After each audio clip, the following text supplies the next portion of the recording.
We're still having trouble. Oh, there we go. Now we're live on YouTube. That's good. So just in time for our Torah learning.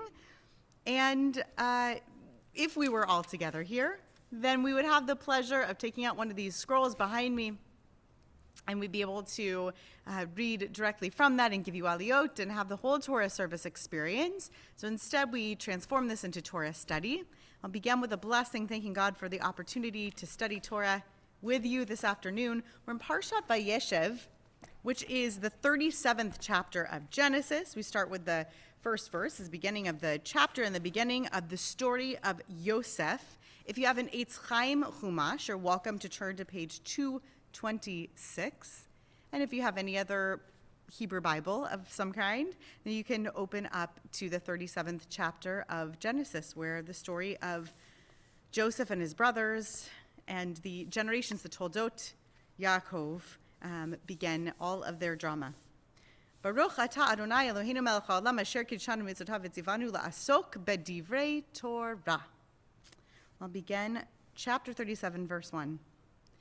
Vayeshev Yaakov be'eretz migurei aviv be'eretz Canaan Toldot Yaakov Yosef ben 17 shana היה רואה את אחיו בצאן והוא נער את בני בלהה ואת בני זלפה נשי אביו ויבא יוסף את דיבתם רעה אל אביהם וישראל אהב את יוסף מכל בניו כיוון זקונים הוא לו ועשה לו כתונת פסים ויראו אחיו כי אותו אהב אביהם מכל אחיו וישנאו אותו ולא יוכלו דברו לשלום ויחלום יוסף חלום ויגיד לאחיו ויוסיפו עוד שנאתו ויאמר עליהם שימונה חלום הזה אשר חלמתי והנה אנחנו מעלמים עלומים בתוך השדה והנה קמה אלומתי וגם ניצבה והנה תסובנה אלומותיכם ותשתחוונה לאלומתי ויאמרו לו אחיו המלוך תמלוך עלינו אם משול תמשול בנו ויוסיפו עוד שנאתו על חלומותיו ועל דבריו ויחלום עוד חלום אחר ויספר אותו לאחיו ויאמר הנה חלמתי חלום עוד והנה השמש והירח ו11 כוכבים משתחווים לי ויספר אל אביו ואל אחיו ויגרבו אביו ויאמר לו מה החלום הזה אשר חלמת הבוא נבוא אני ועמך ואחיך להשתחוות לך ארצה ויקנאו בו אחיו ואביו שמר את הדבר. So there you go, all the drama of the beginning of Vayeshev. Amazing how in just 11 verses in this first Aliyah for Shabbat morning, you get almost an entire first half of the first act of Andrew Lloyd Webber's show, because it's so much packed into the concise language of Genesis. You have at least 2 dreams mentioned and the beginning of a rocky relationship, a lot of hatred between Joseph and his brothers, more drama to come, and we'll study actually a later part of this parsha together when we get to the Torah study.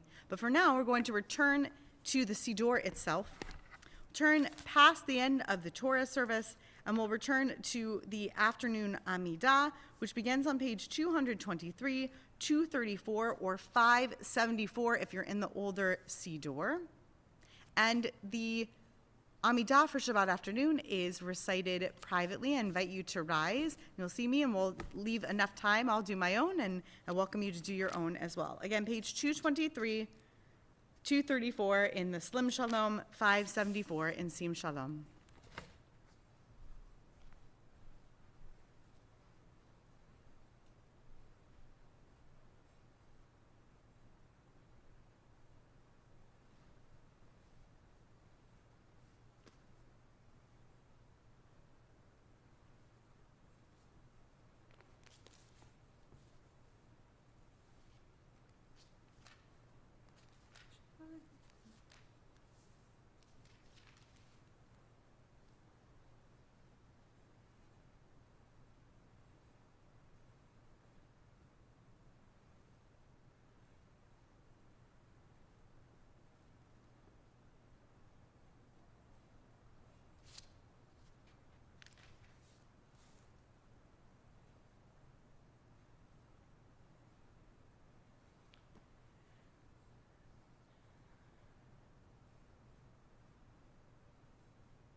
you haven't yet completed your Amidah, please continue at your own pace.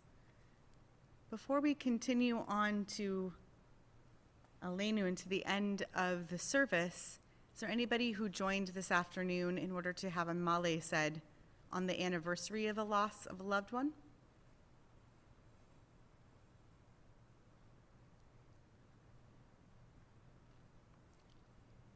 Okay. All right, so we'll continue now with Aleinu on page 231, 248, or 598. You're welcome to remain standing or rise. Aleinu l'shabeach l'adon hakol atei k'dula le'yotzei b'reshit shelo asanu k'yehu.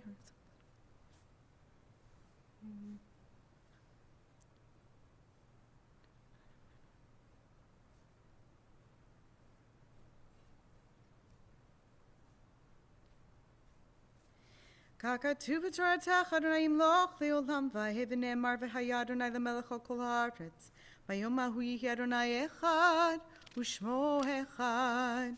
Mourner's Kaddish is on page 232, 249, or 600. V'yitgadal v'yitkadash shemei rabbah b'yamad divra kiruteh v'yamlich malchuteh b'chayechon v'yomechon v'chayei d'chol beit Yisrael Ba'agala v'zman kari v'imru, Amen. Yehi shemei rabbah mevarach le'olam u'lamei almaya. Yitbarach v'yishtabach v'yitpa'ar v'yitromam v'yitnaseh v'yithadar v'yitalev v'yitalal shemei dekudsha berichu. Le'ela min kol birchata v'shirata tushbachata v'nechamata damiran b'alma v'imru, Amen. Yehi shlama rabbah min shemaya V'chayim aleinu ve'al kol Yisrael v'imru Amen. Hoseh shalom b'mromav hu yaseh shalom aleinu ve'al kol Yisrael v'imru Amen. You put down your sidurim until we return to Mariv after we do a bit of Torah study together. If you had an opportunity to do so, I sent the source sheet along with Rabbi Kligfeld's video this week with the intention that you would be able to print it out, have it accessible to you, enjoy it together. This is some spicy Torah. And you'll have to believe me, if you look into it yourself, maybe you'll see and agree that these are not even the spiciest commentaries on this particular part of the Joseph story. If you're not following on the source sheet, but you do have an Eitz Chaim or a Bible in front of you, you can take a look at chapter 39, verse 19. And if you'd like to back up a little bit in the story too, that's okay. So we were on page 226. I'll give you a little bit of background in the story in case you're not familiar with what happens. Joseph has been sold to the Egyptians, and he has an encounter with the wife of Potiphar, who is the master in charge of him. And we're going to talk about not the encounter itself, but rather her report of the encounter. And we're going to explore some commentaries that take the time to figure out what's happening for each of the figures in this story, some of whom are protagonists, some of whom are antagonists. We're not going to study this with so much judgment on which is which, but I want to figure out what these commentators are trying to tell us about what's happening for the main three figures in this story. Those are Potiphar's wife, Joseph, and Potiphar himself. So what happens in the story ahead of this is the following. I'm backing up to where we are on page 239, and I'll read for us in the English, and then we'll take a look at this one particular verse in the Hebrew and the English.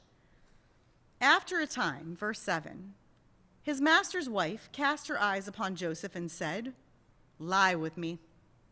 But he refused. He said to his master's wife, "Look, with me here. My master gives no thought to anything in this house, and all that he owns he has placed in my hands. He wields no more authority in this house than I, and he has withheld nothing from me except yourself, since you are his wife. How then could I do this most wicked thing and sin before God? And much as she coaxed Joseph day after day, he did not yield to her request to lie beside her, to be with her. One such day he came into the house to do his work.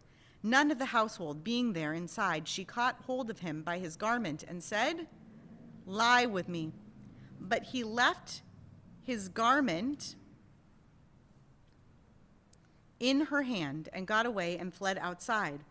When she saw that he had left it in her hand and had fled outside, she called out to her servants and said to them, "Look, he had to bring us a Hebrew to dally with us. This one came to lie with me, but I screamed loud. And when he heard me screaming at the top of my voice, he left his garment with me and got away and fled outside." She kept his garment beside her until his master came home. Then she told him the same story, saying, "The Hebrew slave whom you brought into our house came to me to dally with me.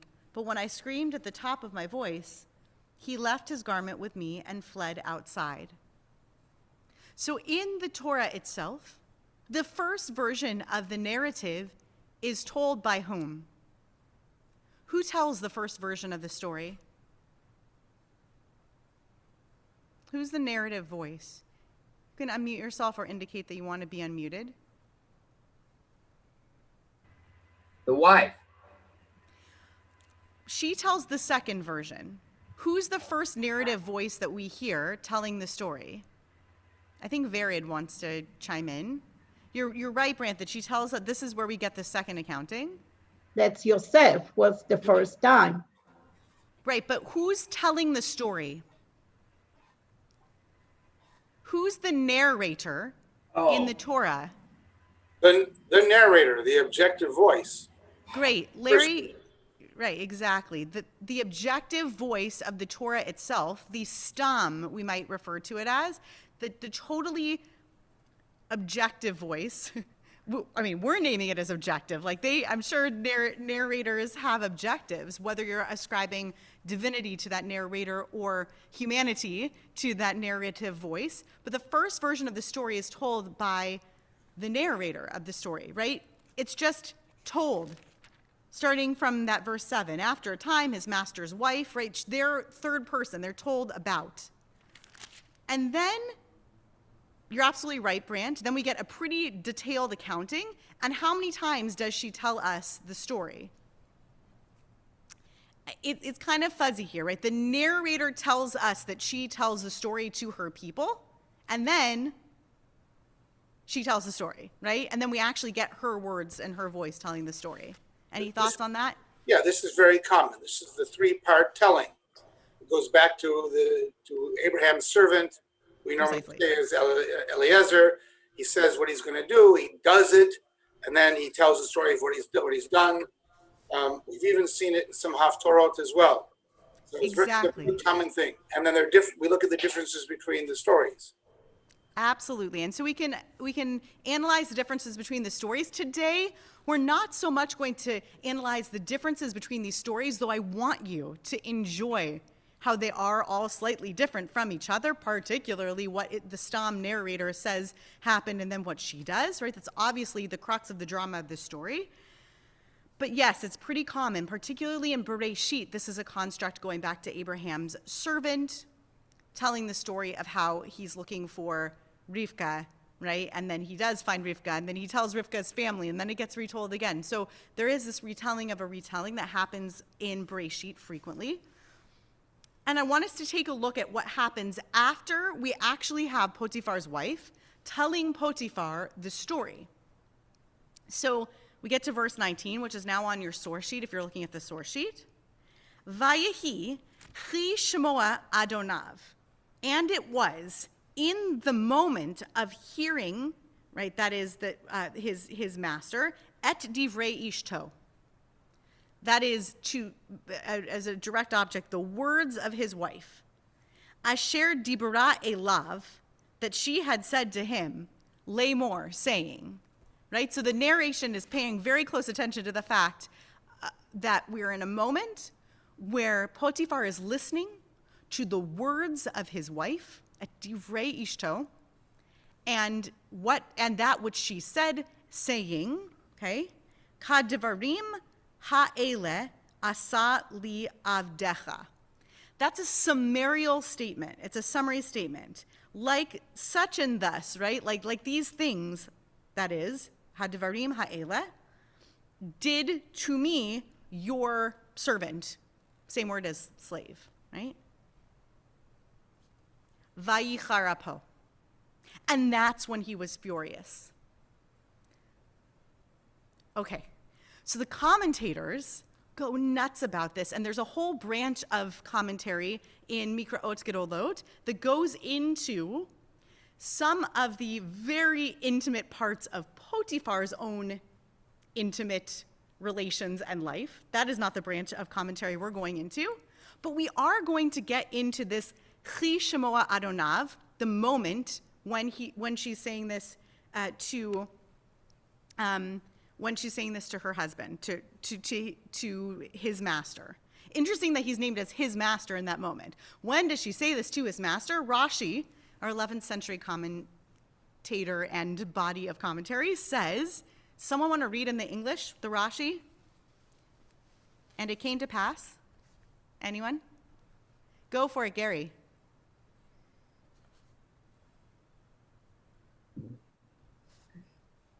You want me to read it? Yeah. Oh. And it came to pass when his Lord heard, she said this when he was alone with her, caressing her. This is what she meant by Kadivarim ha'ele. You can just read the English. Things like these. Okay, gotcha. This is what she meant by things like these did thy servant do to me, caresses such as these. Okay. So in case you're not getting it from the very gentle translation of the commentary, and Rashi's being very sensitive here, he's saying Potiphar's wife waited until the two of them were in the middle of an intimate moment, and she says to him, you know, this thing that we're doing right now, this is the stuff that your servant did to me. Okay, so I want to think for a minute about who Rashi wants us to understand better in terms of their emotional reaction, in terms of the actions in the story. I think that it tells us something a little bit about Potiphar and a little something about Potiphar's wife. So first, I don't want to be too Socratic about this. I'm open to your thoughts individually on this. What do you think this tells us about Potiphar's wife? What does it tell us about his wife, if indeed we read it like Rashi does? Yeah, go for it, Gary. Well, Potiphar's wife is not what I call a truthful person. She's a liar. Right. So it highlights the fact that she's not a truthful person. And what about her choosing this particular moment? What about her choosing this particular moment makes her an interesting figure? Maybe she wants to make her husband mad. It does seem that Rashi would think that the Vayicharapho is a direct, that his getting fired up and angry is directly a consequence of the fact that she chose this moment and she is driving that. I also want to add something, just because we're short on time. I would love to draw this out of you as well, but I'm going to throw it out there, that I think also that she chose a moment when her husband is vulnerable, right? Possibly naked. And she's choosing that moment so that his anger is less likely to be directed at her, and he's not going to actually act in that moment, right? She's choosing this very intimate moment, although that in itself is quite risky. I can't tell if it's a risky move or a self-protective move. I'm very interested by this moment she chose. Marshall, did you have a thought? Well, if we could actually translate what the words mean, that would be helpful. So, Sure. Bishat Tashmish Amra Lo, Cain. At the time that she was having sexual relations with her husband, she said, so. In other words, so that's what she said, that Kadvarim Ha'ela. This guy did the same thing to me, was having sexual relations with me as you are having with me now. Yes. It is clear that she wants to provoke in that totally intimate moment, in that complete sexually intimate moment. Okay. So this is very provocative in this moment. I also think this tells us a little bit something about Potiphar, because as the commentators are going to point out a little bit more in detail when we move on to Sforno, she tells him the whole story first. But it's not until the moment where she says, Kadaverim ha'ele, or as Rashi would put it, Amra lo chen. It's not until that moment that he's super angry. It's almost as if she's telling him the story that Yosef was intimate with her, and he's not getting mad enough. Do you see what I'm saying? There's a pretty detailed accounting. Vayichar apo doesn't happen until after she says, perhaps not even in that same moment where she's first telling the story, this is exactly what Joseph did to me, that he gets angry. So it tells us that Potiphar is responding to this provocative moment that his wife brings out, and not necessarily simply to her telling the story. I'm going to leave that there for a moment. Okay, commentators have to wonder why that's when the anger gets brought up. I want to move on to Sforno. Otherwise, we'll run out of time. We'll do Mariv at 7. Let's move on to Sforno for a second. Vayichar apo.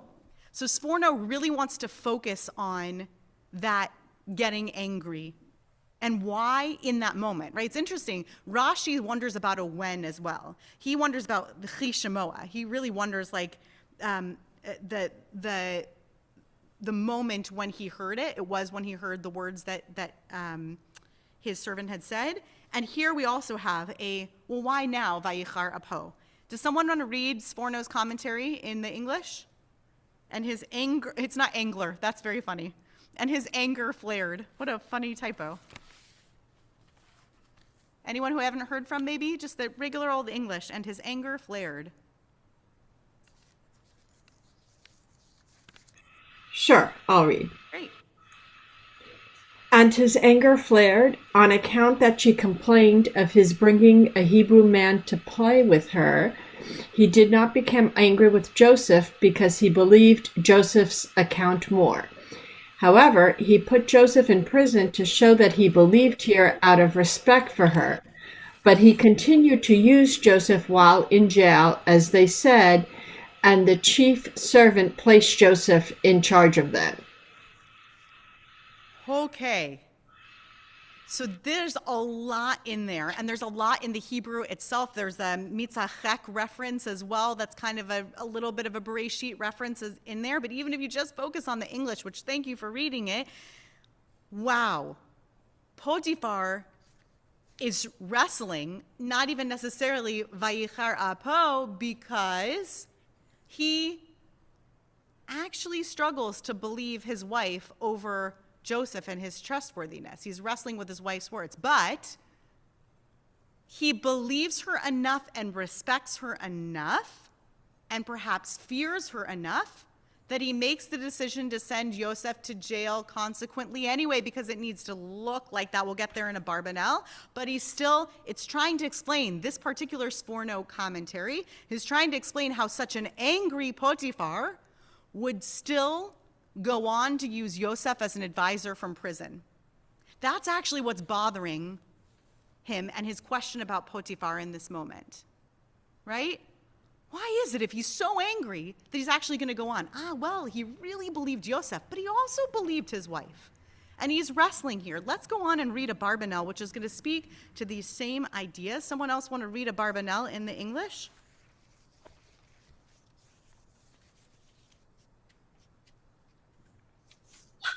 I'll do it. Great. Go for it. I'm sorry, the dogs are going to bother us. Maybe somebody else. All right, well, I'll let Marshall read, and then Billy can read next. Okay, go ahead, Marshall. Undoubtedly, when Joseph's master, appreciating that God was ever present in his mind, did not believe what his wife was saying, for he had done so, he would have put him to death. However, he was still troubled by this episode and accordingly put him in prison. Had he not acted in this way, he would have become a laughingstock, as his wife was already saying as much. By remaining silent, he would have provided her with a pretext for being unfaithful to him. This then is what Scripture intends to convey by the phrase, "and when his master heard the words of his wife." For he was not unduly affected by the incident itself, since he lent it no credence, nor was he influenced by the robe found in her hand, as he undoubtedly questioned Joseph about it, and was told the truth. The Torah mentions this only briefly, as it is quite clear from the basic drift of the narrative. Hence it does not say, "and his fury was aroused against Joseph," but simply, "Vayicharapho," his fury was aroused. He was angered by what his wife had said, and his mind preoccupied with what to appease her, given that she was insisting on her version of events. Accordingly, he resolved to incarcerate Joseph in the prison house, which was under his control and located within the precincts of his own home, to remain there until his wife's fury had subsided. Thank you, Marshall. I think Abarbanel does a wonderful job of drawing out more specifically the ideas that we can begin to see in Sforno. This is a figure whom these several commentators see in reading this text ultimately as deeply wrestling with what to do from his position of power, from his wife's position of power, from wanting to believe a victim, maybe, and from not wanting to give up their trusting relationship. Abarbanel even ascribes an understanding to Potiphar that I find fascinating, an understanding that Yosef had a relationship with God. Why that would be important to the Egyptian Potiphar, only a Jewish commentator would bring that in, right? But this is so deeply rooted in the same issues that we see playing out in modern power struggles over very similar, difficult, and detailed accounts of sexual assault as played out by power dynamics. How do you listen to an accounting? How do you do an appropriate accounting? Abarbanel wants Potiphar to have done an appropriate accounting and witnessing. Of course he would have questioned Yosef. Of course he understood this. But of course he understood he also needed to be punished. But of course, had he really believed Yosef, he would have put Yosef to death, not used him as an advisor. Gosh, wondering if you can continue to use somebody as a political advisor once they've been accused of misconduct. I can't think of anything more 2020, right? These issues and these struggles don't go away. They don't go anywhere. And I believe that our commentators want us to wrestle with what the source of Potiphar's anger is and how he deals with people who are part of his trusted circle, but also with a woman, with his wife, and with another person who is in a serious position of power, right? Namely his wife as well. It seems like the star here is Potiphar. What's that? The star is Potiphar of this story. Absolutely. Because he's mad at his wife, not mad at Joseph. And clearly he understands his own wife. And he understands the power of Joseph. And he has to play everything so that he looks good. At the same time, he doesn't insult his wife, who obviously he's married to her and she's less than trustworthy. And at the same time, he has to, not get rid of somebody that he uses as an advisor. So he's the star of the whole story. Right. And it would be so easy for us, from our both apologetic and sympathetic and understanding contemporary perspective on how badly and how deeply, particularly female victims of sexual assault, are not believed, are not even listened to necessarily. Were it not for the fact, I just want to direct you back to my very first question to you, which is, who is the first accounting that we get this from in the Torah? The Torah wants us to start from an understanding that Yosef is indeed innocent. Without that understanding, I wrestle much more with Potiphar, right? And I still do, because Potiphar doesn't have the Stam narrative voice telling him this story. He has his wife telling him. And that's why he's stuck. And that continues to be the reason why people who are in positions of power wrestle when they are the ones who are in fact witness to and need to deal with the consequences of what happens next when the accountings are vocal accountings. But I appreciate that the Torah text gives us this Stam narrative, because without it, we would have even more and deeper issues to wrestle with in terms of an accounting of power in this story. I would have loved to read this last commentary for you and with you, but I don't want us to run out of time together tonight. I want to summarize it and commend it to you. I hope you read it. First of all, important that a text sheet can, when possible, include female voices. This happens to cite two, both Rabbi Rachel Berenblatt, who's the Velveteen Rabbi, and she also quotes Reb Tirza Firestone here. And I want you to take a look at it at some point, because finally, we actually get an accounting of what happens to the victim in this story. And who, of course, is the victim? Joseph. Right? He's the intentional victim according to the story of the Torah. That is a whole other and difficult, deeper issue that we actually know he needs to go through this journey in order for him to fulfill his biblical narrative. And yet, he is the victim in that he's falsely accused in this story, since we have the Stam narrative voice to tell us that. And this particular commentary, which I'd love to invite you to read, and then you can reach out to me and tell me what you think, speaks to the idea that there are echoes of the story of Tamar, that there are echoes of what Begid actually means here versus Ketonet, and how we're to understand that the story is giving us space to think about Yosef's perspective as well here, and the hints about it in the very clothing that's left in the hands of Potiphar's wife. So I tease you with that and recommend that you read it when you have a moment. Thank you for going deep into that really difficult Torah with me. There is no resolution, but I love for us to think about both what the Torah itself and also the commentary and commentative, I made up a word, voices want us to understand and want us to know about what the actors in this story are doing and thinking, and what's motivating their emotional responses. So the Bible as drama, the Bible as a really amazing literary accounting that I still enjoy coming back to every single week. So that's Parshat Vayeshev. We're going to turn back to our Siddur so we can do Mariv together for post-Shabbat, for Motzei Shabbat. We begin on page 264 in Lev Shalem, 281 in Slim Shalom, 200 if you're in the 1985 edition, the small blue or the big gray and blue. You can remain seated because we don't rise for the Baruch Hu, and we'll continue through the blessings for the Shema towards the Amidah. V'hu rachu michaper abom v'lo yashchit, v'herba le'shiva po v'lo yehir kol chamato. Adonai Yoshia melech yaneinu, v'yom koreinu. We skip the Baruch Hu and continue on the first paragraph on the page. Baruch atah Adonai Eloheinu melech haolam asher b'voro v'nibro. Umavir yom umevi laila, umavdil ben yom uvein laila, Adonai tzva'ot shemo. El chai v'kayam tamidim lo chaleinu le'olam va'ed. Baruch atah Adonai, hamariv haravim. Havat olam beit Yisrael machav.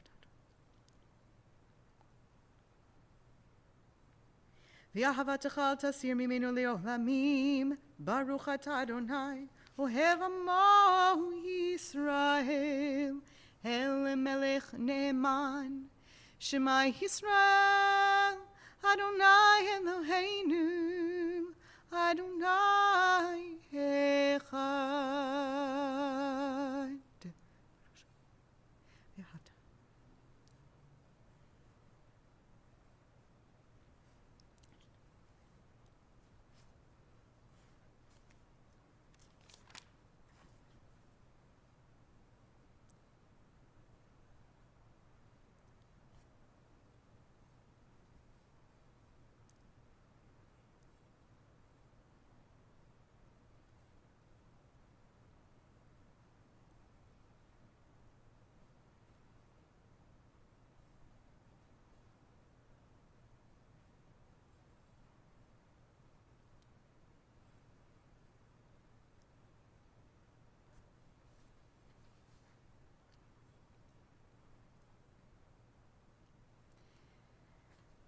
Adonai Elohechem emet. We're on 266, 281, 201.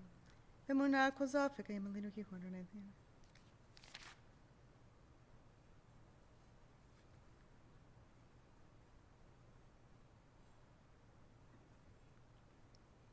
Umalchuto beratzon kibelu aleihem Moshe u'bnei Yisrael lechanu shira b'simcha rabba v'yameru chulam mi chamocha ba'elim Adonai mi chamocha nedar b'kodesh norati lo tosef eleh Malchutecha rehu v'necha bokehim lifnei Moshe zelianu v'hameru Adonai yimloch leolam va'ed v'ne'emar kifada Adonai et Yaakov Ugilom yad chazak mimenu aruchat Adonai Ka'al Yisrael Hashkivenu Adonai Eloheinu l'shalom V'amidenu malkinu l'chaim V'rosalenu sukat shlomecha Takaninu b'tzat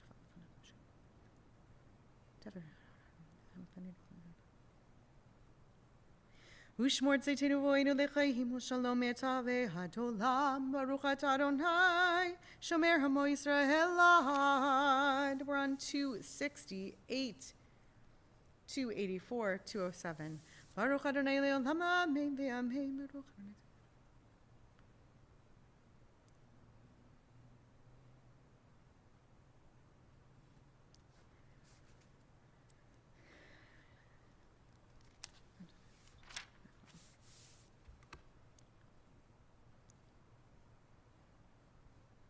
Ki malchut shelecha hi ula me'ad timloch bechavod ki ein lanu melech ela ata baruch atah Adonai hamelech b'chvodot tamid yimloch aleinu le'olam va'ed ve'el kol ma'asav. The Amidah for the end of Shabbat, for Motzei Shabbat, can be found on page 270, 286, or 210. It's recited standing and in a whisper. If you're using a Mariv Amidah from any other part of any other Siddur for weekdays, be sure to include in the first interim paragraph at Tachonen the words for Saturday night for Havdalah.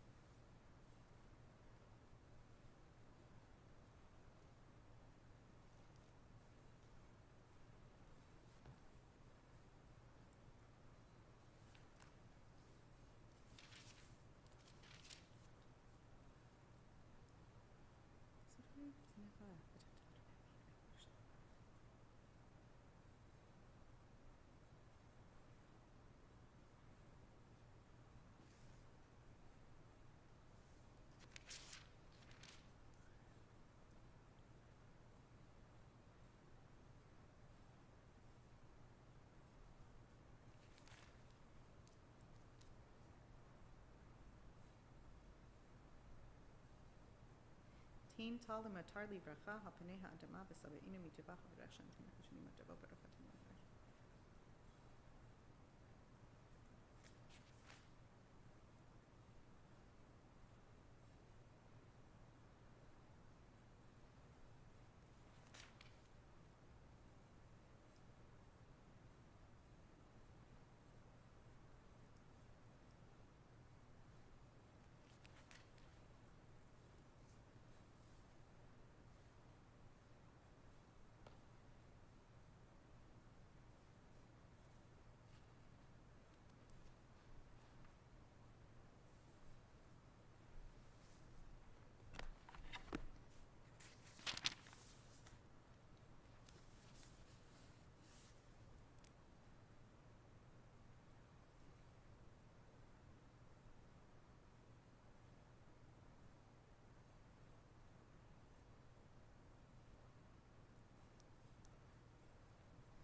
you haven't yet completed your Amidah, please continue at your own pace. I promised myself I wasn't going to forget to announce ahead of time, but now I'll just offer a reminder for all ongoing Amidahs that today begins the liturgical switch. It actually began yesterday, but it wasn't applicable because it's only a switch that we make partway through the year based on the Gregorian calendar, a rare liturgical phenomenon, that we make a switch either on December 4th, in this case December 5th, to saying V'tein tal umatar livracha, that we make a blessing over, it's the Birkat Hashanim, it's the blessing over the year, particularly paying attention to the cycle of weather that we pray happens in its appropriate time in Israel. This is the one that we only have present in one of the paragraphs, the interim paragraphs of the weekday Amidah, and we switch over on December 4th or 5th in this case because yesterday evening there was no interim paragraph, it was Shabbat. So from here on out, all of our Amidah recitations on weekdays, right, non-Shabbat and festival Amidahs, will include that particular switch and acknowledgement of the Eretz Yisraeli winter. So now we turn to page 279 or 292 or 682. Yolehi noam, Adonai Eloheinu aleinu ma'aseh konena aleinu, u'ma'aseh yadeinu konenehu. Yoshe b'seiter.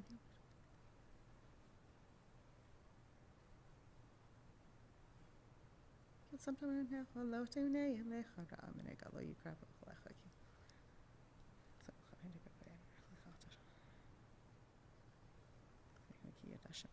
Yikreni v'nehu imonochi v'tzarach aletzechu v'yachbadehu Worchimi must be v'yarehu v'shuhati Worchimi must be yehu v'yarehu v'shuhati. Only if you're in the Lev Shalem do you need to change pages rather than just turn to the next page. We go back to 216, second paragraph on the page. V'yeta kadosh yoshev lot Yisrael v'karazel ze ve'amar kadosh kadosh kadosh Adonai tzvaot meloch la'aretz kevodo. V'tisaini ruach v'shmai charai kol rash gadol baruch kevod Adonai mimekomo talatni ruach v'shimei Adonai himloch le'olam v'ed Adonai mechatekayim le'olam.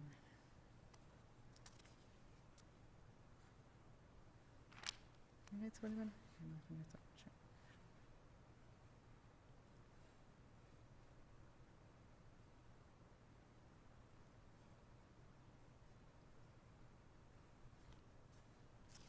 V'yiftechu b'chai hodei shemecha ki lo azavta doreshecha Adonai Adonai chafetz leman tzidka yodil Torah v'yadir. We turn back in our Sidurim if you are in Lev Shalem, and we go to page 281 for Aleinu. Welcome to rise if you're not already standing. Aleinu l'shabeach la'adonai kol l'tekedu l'adis ebreshit shelo asanu k'geretzef.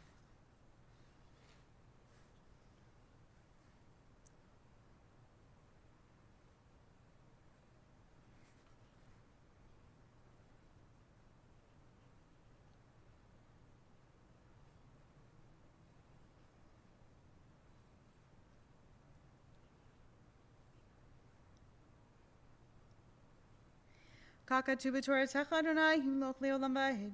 V'ne'emar v'haya Adonai lemelech al kol haaretz b'yom hahu yihyeh Adonai echad u'shmo echad.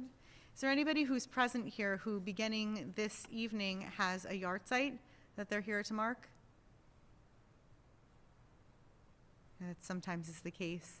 If not, then Vered, if you wouldn't mind leading us in Mourner's Kaddish.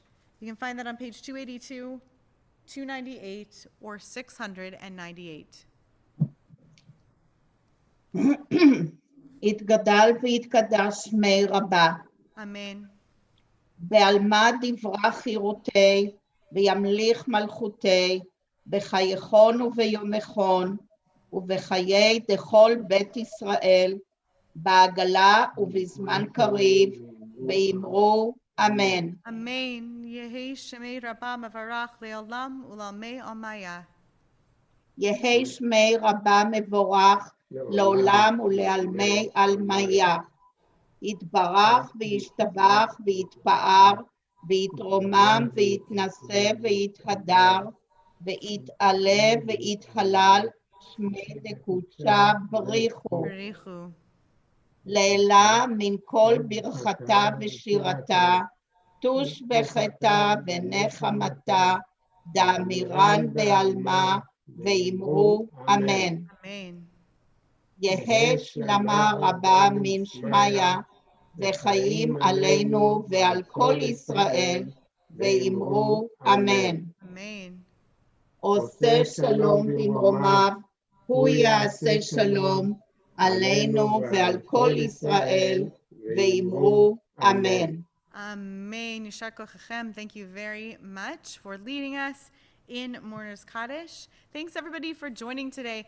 I would have been delighted to keep doing the Torah study for another 40 minutes because there are so many more layers I would want to have dug into. So if there's anyone who wants to continue the conversation by email with their thoughts and observations, I would welcome that.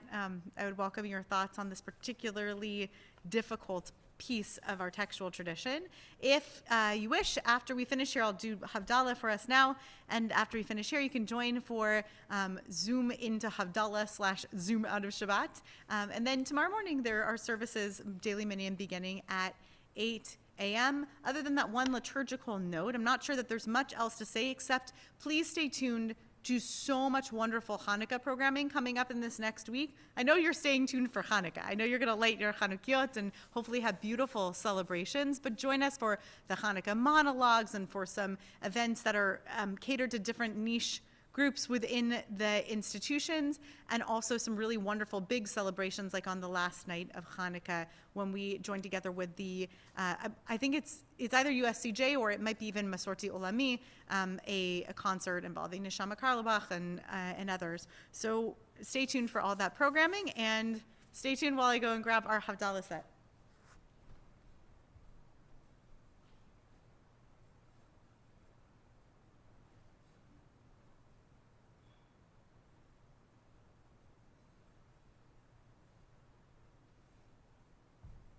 Now, what I don't have are matches here, so that's not going to help me very much.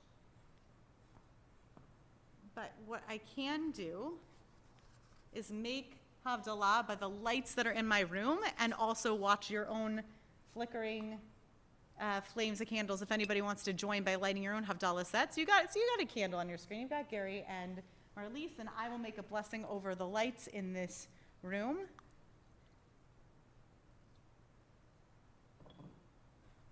3 JTS chancellors ago, there's a wonderful tradition that began that instead of looking at one's fingertips for the shadows per the Zohar, a very Litvish tradition of looking at one's wristwatch in order to see and actually utilize the light. So I will particularly pay attention to that ritual tonight, which is one of my favorites. Rather than looking at the shadows dancing from my fingertips, that's referenced in the Shulchan Aruch, but it's referenced as being from the Zohar. I look at my wristwatch and make use of the light around me, and that's my way of acting on the bracha. So that's how I'll do it this evening.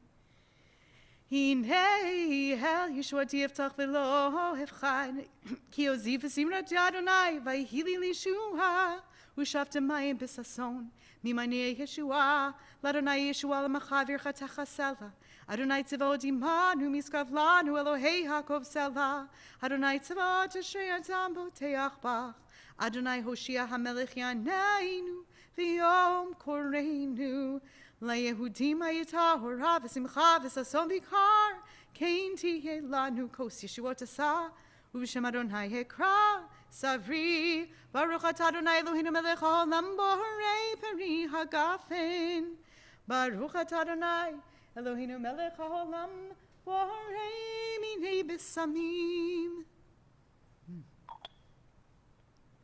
Baruch atah Adonai Eloheinu melech haolam borei meorei ha'esh Baruch atah Adonai Eloheinu melech haolam hamavdil ben kodesh lecho ben or lechoshech ben Yisrael amim ben yom hashvihi l'sheshet yemei hamaseh Baruch atah Adonai hamavdil ben kodesh lecho.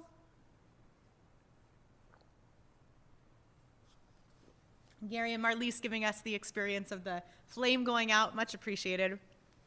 Everybody, I wish you a sweet Shavua Tov. Go and head over to zoom into Havdalah, zoom out of Shabbat to enjoy a little more of the Havdalah rituals with our own TBA Nigun and all that. And I look forward to seeing you on a Zoom or YouTube soon. Everybody, please just stay safe and healthy. Shavua Tov. I'll see you soon.